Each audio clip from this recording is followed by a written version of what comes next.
Hindi ako makatulog mga katropa. Kasi hanggang gabi naisip ko talaga yung ano eh, yung paano pagkakasyahin yung 500 sa apat na taong pamilya, di ba?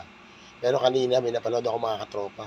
Kaya daw ng ano, 83 pesos o 183 pesos daw yung isang fruit salad, di ba? Eh 63 pesos daw yung isang yung isang fruit salad na nakalata. Tapos siyempre lalagyan mo ng all-purpose yun, lalagyan mo ng cheese, di ba? Ganon. Pero akalain mo, kung naisip-isip ko, napakaliit na lata nun. Malaki lang ng konti yun sa kondensada.